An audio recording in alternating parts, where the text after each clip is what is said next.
Como lo ha estado planteando el presidente de México, Andrés Manuel López Obrador, la reforma al Poder Judicial va. Y eso debido a que nuevamente Norma Piña se pronunció en contra del presidente, intentando meter mano para impedir el Plan C, nombrando 2 magistrados electorales prianistas y violando así la autonomía del tribunal. Cómo les gusta burlarse del pueblo de México. Pero AMLO pide la renuncia de Piña y le manda decir que no se va a negociar nada con ella, que la reforma la van a decidir los legisladores de Morena y luego el pueblo. Y no es una cosa en contra de la señora Piña. Yo he estado viendo cómo están reaccionando los integrantes del Poder Judicial y los felicito porque están entendiendo, primero, que hace falta la reforma. Ellos lo saben, ellos saben perfectamente que hace falta una reforma. Lo otro, pues que la gente, que el pueblo, la mayoría, está a favor de esa reforma.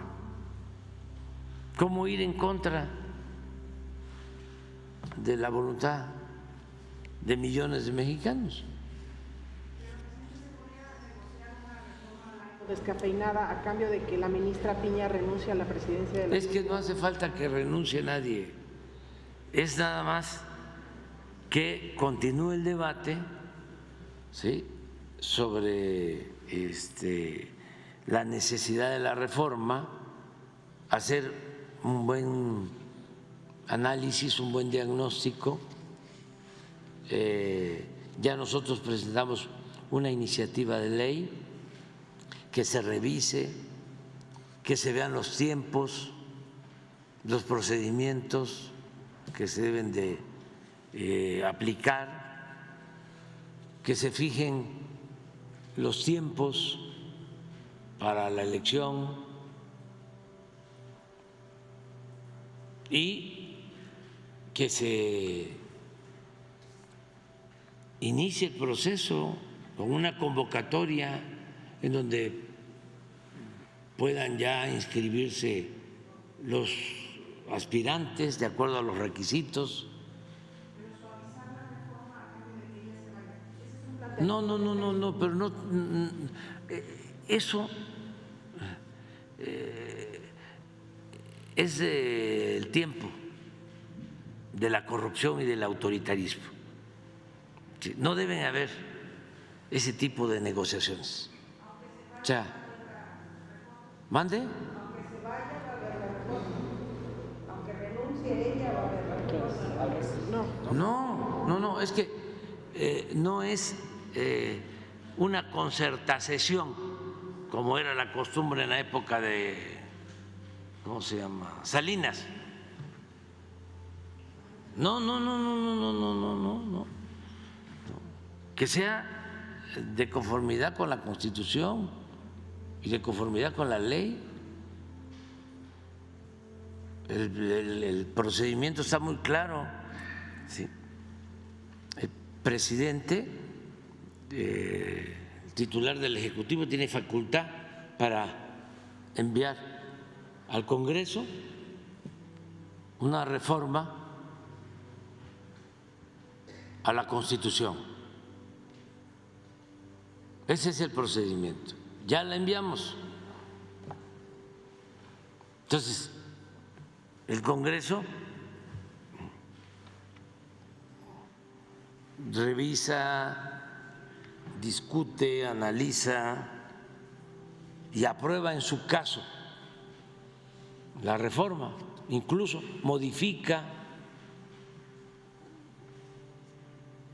términos, pasa a comisiones a las que correspondan, primero en una Cámara, luego va al Pleno se vota. Como se trata de reforma constitucional, requiere mayoría calificada. Después pasa a la Cámara de Senadores, si es que se inicia en la Cámara de Diputados, y es el mismo procedimiento, va también a comisiones y luego va al Pleno y ya luego se vota o se rechaza. Es el poder legislativo, y una vez que está aprobada, en su caso, pues ya se aplica. Puede ser que se requiera una ley secundaria y al aprobarse la ley secundaria ya vendrían ahí los requisitos, lo más específico, o también en la misma reforma constitucional se establecen los procedimientos y ya se pone en práctica. Pero ¿para qué negociar? O sea, a ver, ¿qué pasa si renuncio? ¿Podrían ustedes aceptar si yo renuncio? Si dijera un ministro, una ministra, ¿podrían ustedes aceptar que nada más se eligieran a los ministros y no a los magistrados y a los jueces?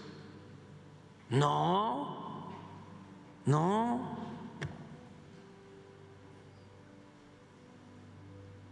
O sí,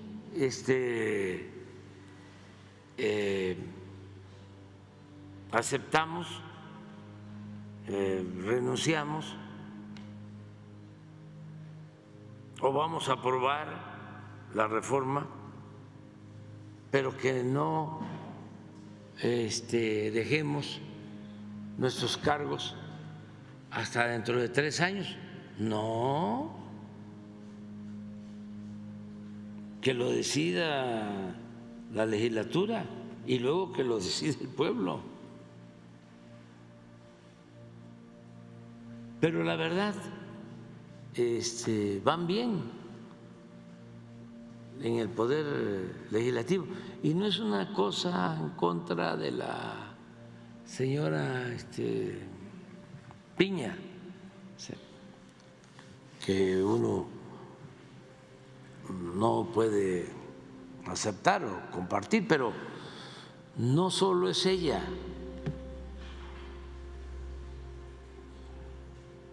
Es una crisis del Poder Judicial.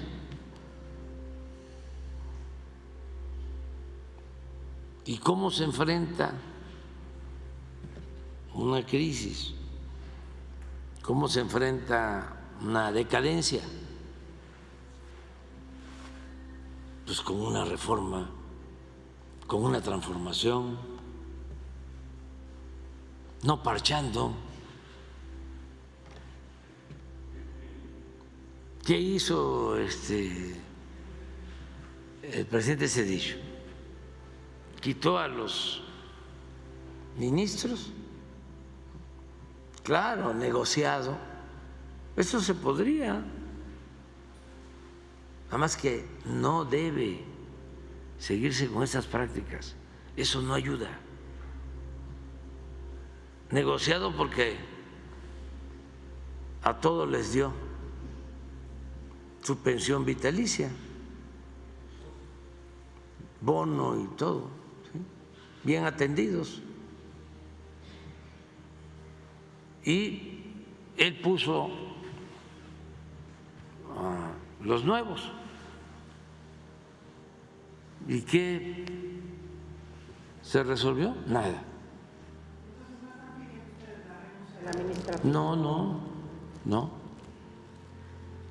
No, y no creo que sea eso, pues.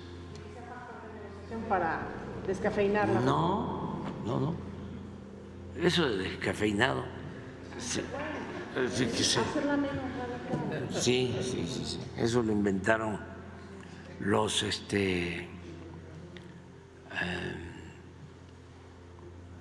centristas, o de la llamada izquierda moderna de Europa. Es el socialismo descafeinado o políticas descafeinadas, ¿no? ¿Qué es eso de descafeinado? No.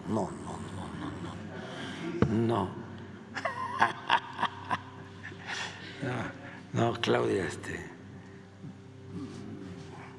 Claudia es una extraordinaria periodista del Reforma, lo mejor. Sin embargo, me encuentro, ¿no?, a algunos del Reforma al fin de semana. El fin de semana.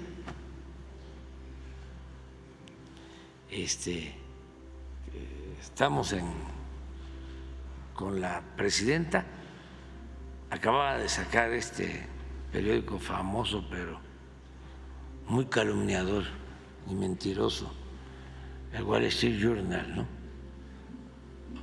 de que yo iba a hacer el poder detrás del trono, ¿no?, ofendiendo a Claudia, ¿no?, ofendiendo a las mujeres. Es un reportaje chafa de Pasquín,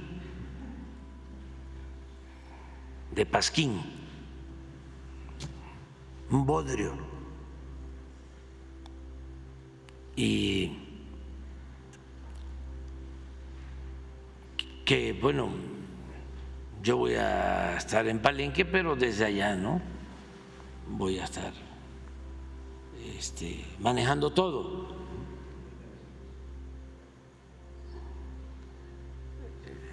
Sin conocer que uno tiene principios, tiene ideales, y lo más importante tiene que ser la honestidad, ser consecuente. Pues ahí va el periodista del Reforma a preguntarme eso. Digo, no te voy a contestar,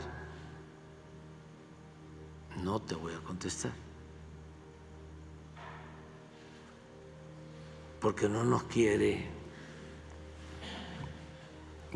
los camaradas Junco y el camarada Samarripa.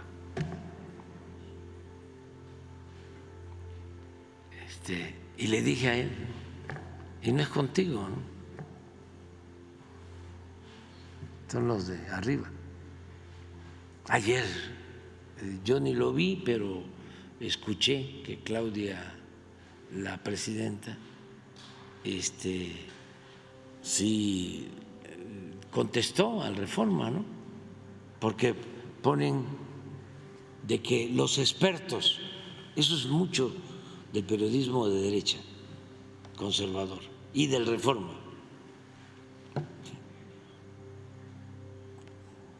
Pero ya párale. Entonces, los expertos dicen que Claudia tiene que pintar su raya, dicen los expertos, ¿no?, del presidente, o de Andrés Manuel, o de López Obrador, o de ya saben quién.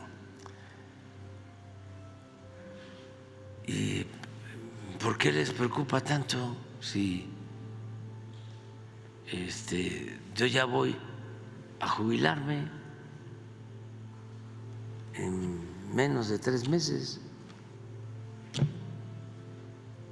O sea,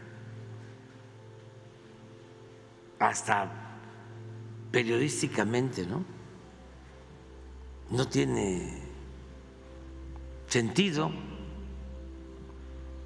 pero es el coraje hacia lo que representamos. El coraje conservador.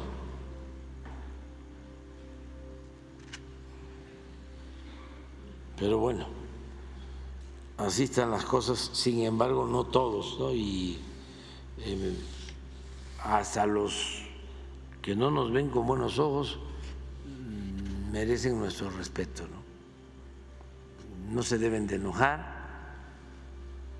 Mañana va a venir Pablo Gómez y va a hablar de que no estamos investigando a nadie,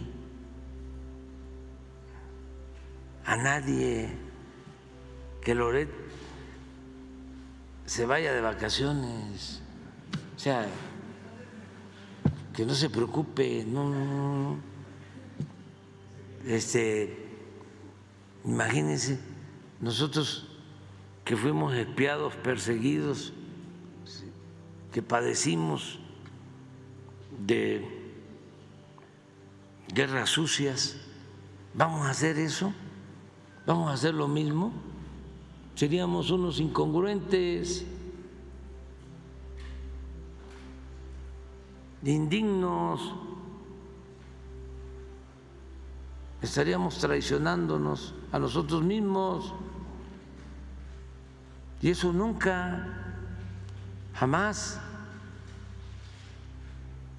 Claro, no es que se les esté investigando, nada de eso.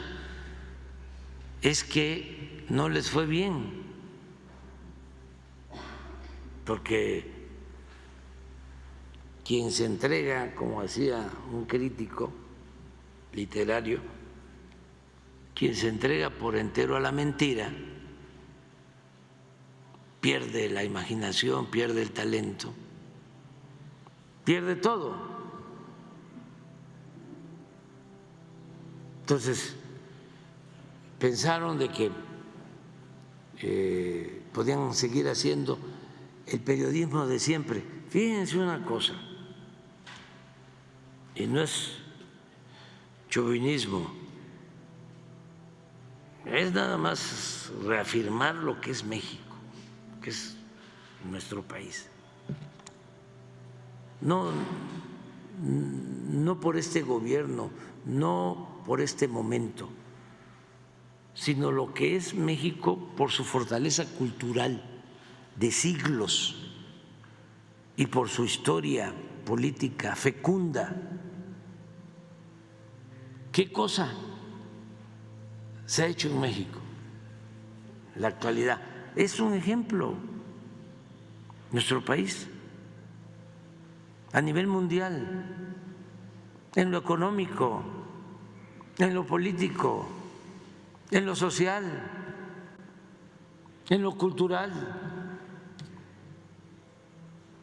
Un ejemplo mundial. Pero hay algo que se tiene que tomar en cuenta. Desde antes de Goebbels, mucho antes, ya aquí en México y en el mundo, se hablaba de que el que controlaba los medios podía manipular y llegar y mantenerse en el poder. Acuérdense de la carta de Lucas Alamán a Santana, 1853. Cruzaba Santana después de que nos habían arrebatado más de la mitad del territorio en Colombia y lo invitan a que regrese los conservadores a terminar de desgraciar al país. Y en la carta de invitación, Alamán, que era el asesor principal del conservadurismo en México, es el conservador más inteligente del siglo XIX. Le dice usted no se preocupe por nada.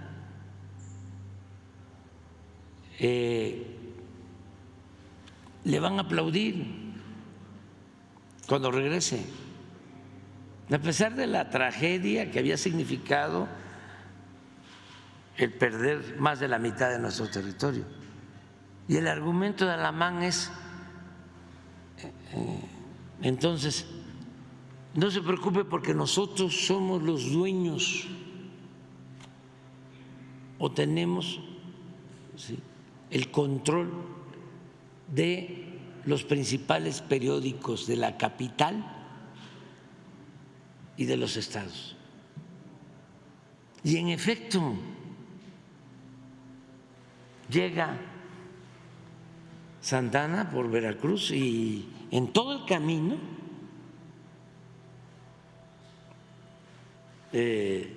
lo aplauden y lo vitorean.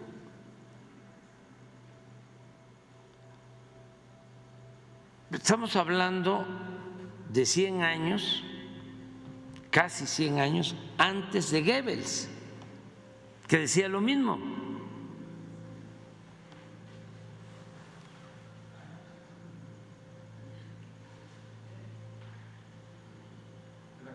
Esa es la carta. Hay otra carta que también le manda Miguel Lerdo de Tejada, en donde le dice lo contrario, le dice no venga porque ya la fuerza de la opinión pública en México no va a permitir que siga el conservadurismo. Pero no le hace caso Santana y regresa. Pero esto es casi 100 años antes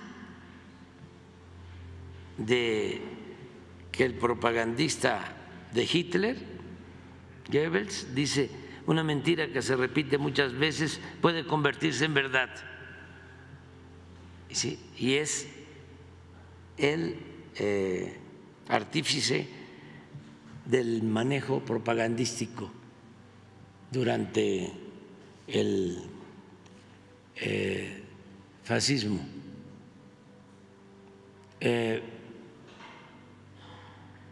¿Qué está pasando ahora? Y en México, ¿funcionó eso?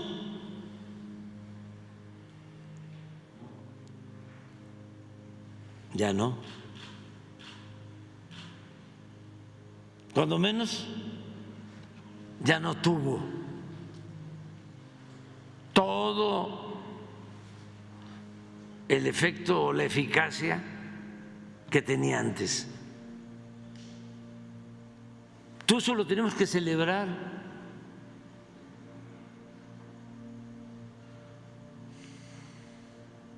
Porque veíamos los apagones. Es un botón de muestra. Pon lo de la Comisión Federal de Electricidad, Jesús. Pero así como eso,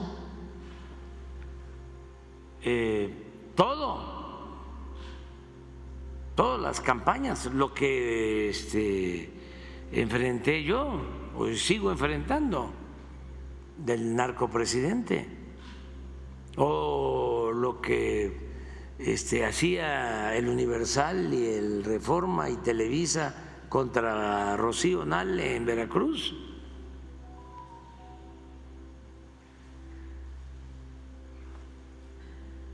Pero esto, que son cosas que pasaron, ¿no?, como de noche, como vieron unos apagones en mayo, antes de las elecciones, afortunadamente se resolvió por los técnicos, porque hemos invertido en infraestructura eléctrica. Pero si no se hubiese resuelto, imagínense apagones y apagones y apagones, si con 3 apagones que no fueron nacionales, si fueron de tiempo limitado, pasó esto,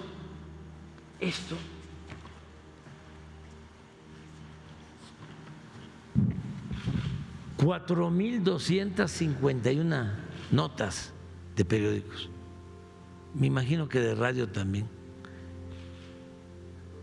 de todos los medios. Cero favorable. O alguien que haya dicho, pues no tardó tanto el apagón, o fue porque había mucho calor, porque fue inesperado.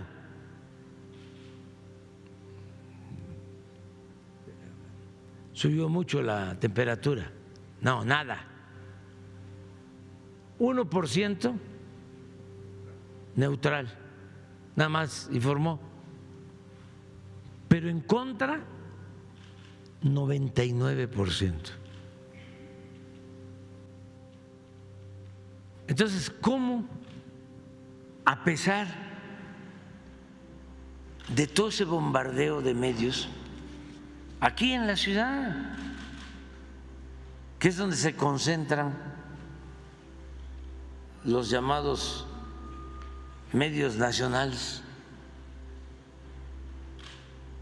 y que ahora ya descansamos,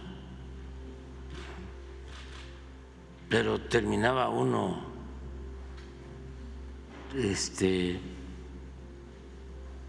bastante afectado después de un día escuchando la radio o viendo la televisión o leyendo los periódicos aquí en la capital.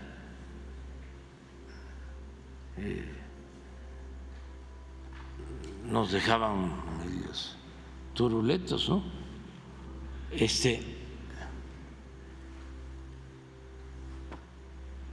Y resulta que con todo y eso, la gente dijo, vamos a seguir con la transformación. O sea que el llamado poder mediático hizo crisis. No es para menospreciar ese poder. Por algo le llamaron cuarto poder, por décadas, el cuarto poder, y llegó a ser, pues yo creo que si no el primero, el segundo poder, porque los medios llegaron a tener más fuerza que el poder legislativo y mucho más fuerza que el poder judicial, y llegaron a tener casi la misma fuerza que el poder ejecutivo, al grado de que en una campaña ellos podían decidir, eran los grandes electores. Entonces es para celebrar estos cambios. Yo lo subrayo porque si no, no nos damos por enterados. Yo creo que tiene más influencia ahora los medios en Estados Unidos que en México. Me refiero a su influencia en la política. y desde luego tienen muchísimo más influencia los medios en Argentina y en Chile que en nuestro país. Tienen muchísimo más influencia los medios en España que en México. ¿Y por qué? ¿A qué se debe? A que ya tenemos un pueblo mucho más consciente. Es de los pueblos más politizados del mundo, el pueblo de México. Tiene más capacidad para leer el periódico, para escuchar la radio, para ver la televisión. Ya no es susceptible de manipulación. Y también ha ayudado mucho lo de las redes, lo del Internet. Es que hay unos periodistas, un día voy a hacer una lista, mujeres y hombres, en las redes, de lo mejor,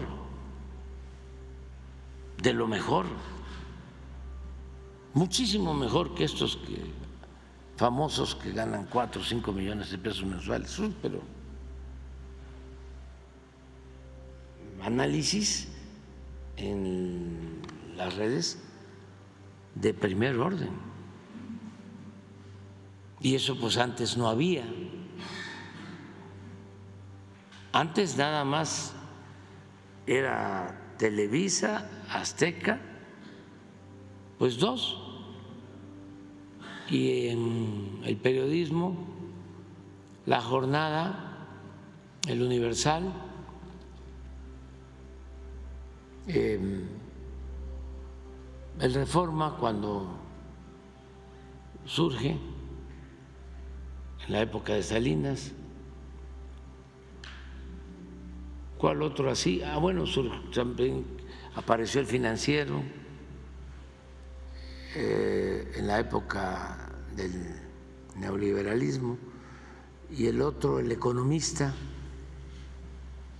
y de los anteriores pues se mantuvo El Sol, Excelsior, no, pues Excelsior sí, su época buena, ¿no? Pero después ya